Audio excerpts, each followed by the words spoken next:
बिस्मिल्लाहिर्रहमानिर्रहीम। I am doctor Mohammad Awais Uddu. I am a veterinary doctor. तो आज का जो टॉपिक है डिस्कशन का वो है कीटोसिस, नेगेटिव एनर्जी बैलेंस या एसिटोनीमिया, कीटोनीमिया।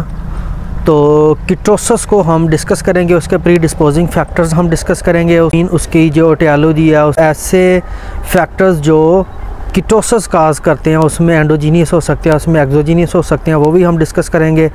और उसके अलावा इसकी जो मैनेजमेंट है वो हमने कैसे करनी है। कीटोसिस, उसकी डेफिनेशन के ऊपर बात करें तो कीटोसिस हम उसे कहते हैं कि जब एक फ्रेश काऊ में उसमें नेगेटिव एनर्जी बैलेंस होता है तो उसमें ग्लूकोज की कमी होती है, हाइपोग्लाइसीमिक कंडीशन डेवलप होती है, एडिपोज टिश्यू से लॉन्ग चेन फैटी एसिड्स उनकी मोबिलाइजेशन होती है, तो मोबिलाइजेशन के बाद उनकी ऑक्सीडेशन होती है, तो ऑक्सीडेशन के बाद उसमें ब्लड में कीटोन बॉडीज़ प्रोड्यूस हो जाती हैं, नॉर्मल से ज़्यादा उसमें कीटोन बॉडीज़ प्रोड्यूस होना स्टार्ट हो जाती हैं, तो उस कंडीशन को हम कीटोसिस कहते हैं। तो कीटोसिस एक डिज़ीज़ नहीं है, it's a metabolic disorder. Pregnancy के एक वीक पहले पार्चुरेशन के तकरीबन 30 डेज़ तक, पार्चुरेशन के बाद 30 डेज़ तक ये नॉर्मली एनिमल्स में होती है जिनमें मिल्क प्रोडक्शन हाई होती है या उसमें नेगेटिव एनर्जी बैलेंस हो या उसका DMI कम हो। अगर हम उनको एनर्जी सोर्स कम दे रहे हैं तो उसका मिल्क प्रोडक्शन ज़्यादा है, तो उसकी वजह से कीटोसिस एनिमल में हो जाती है। तो प्री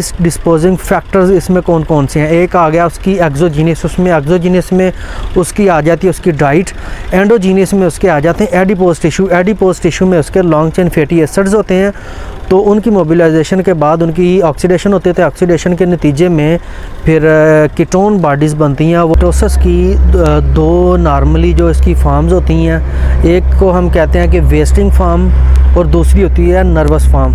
वेस्टिंग फॉर्म में नॉर्मली एनिमल की जो मिल्क प्रोडक्शन है वो कम हो जाती है, उसका जो ड्राई मैटर इनटेक है वो कम हो जाता है, एनिमल लेथर्जी कंडीशन में चला जाता है। नर्वस फॉर्म में एनिमल में नर्वस साइंस स्टार्ट हो जाती हैं, ये डिफरेंट इनएनिमेट ऑब्जेक्ट्स को लिकिंग स्टार्ट कर देता है। उसके अलावा इसमें नर्वस साइंस आते हैं, सर्कलिंग मूवमेंट होती है, क्योंकि जो ब्लड में ग्लूकोज की कमी की वजह से और कीटोन बॉडीज़ की ज़्यादती की वजह से एनिमल में नर्वस साइंस स्टार्ट हो जाते हैं, तो उसको हम कहते हैं नर्वस फॉर्म। अच्छा, एक इसमें होती है सब क्लिनिकल और एक होती है क्लिनिकल।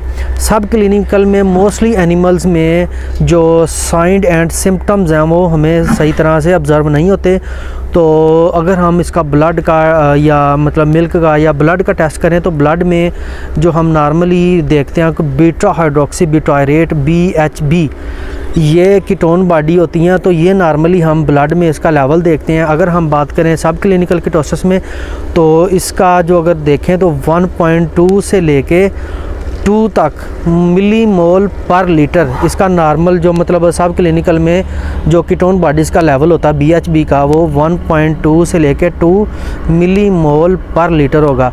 अगर हम बात करें क्लिनिकल में तो क्लिनिकल में जो BHB का लेवल होगा वो तकरीबन 2 से ज़्यादा होगा, मतलब 2 मिलीमोल पर लीटर, उससे कीटोन बॉडीज़ का जो लेवल है वो ब्लड में ज़्यादा होगा। अगर हम इसके डायग्नोसिस की बात करें तो डायग्नोसिस में एनिमल की जो फीड इनटेक है वो कम हो जाती है, एनिमल में कॉन्स्टिपेशन होती है, इसके जो यूरिन होता है या मिल्क होता है या उसका माउथ होता है तो उसमें स्वीट स्मेल आती है। वो एसीटोन जो होती हैं कीटोन बॉडीज़, उनकी वजह से उसके यूरिन से, उसके मिल्क से, उसके माउथ से वो स्मेल आती है, जैसे हम स्वीट स्मेल कहते हैं। उसके अलावा एनिमल में जो मिल्क प्रोडक्शन है वो भी कम हो जाती है, एनिमल में लेथर्जी आएगी, उसमें इनकोऑर्डिनेशन आएगा। नर्वस फॉर्म की बात करें तो नर्वस साइंस एनिमल में स्टार्ट होंगे, वो पाइका वाली कंडीशन भी उसमें डेवलप होगी। ब्लड टेस्ट करते हैं, ब्लड टेस्ट में हम BHB का लेवल चेक करते हैं, जैसे मैंने पहले बताया कि 1.2 से लेके 2 तक अगर हम मतलब इसका ब्लड टेस्ट करें तो 1.2 मिलीमोल पर लीटर से ये ज़्यादा होगा BHB का लेवल, तो एनिमल में कीटोसिस होगी, उसमें नेगेटिव एनर्जी बैलेंस होगा।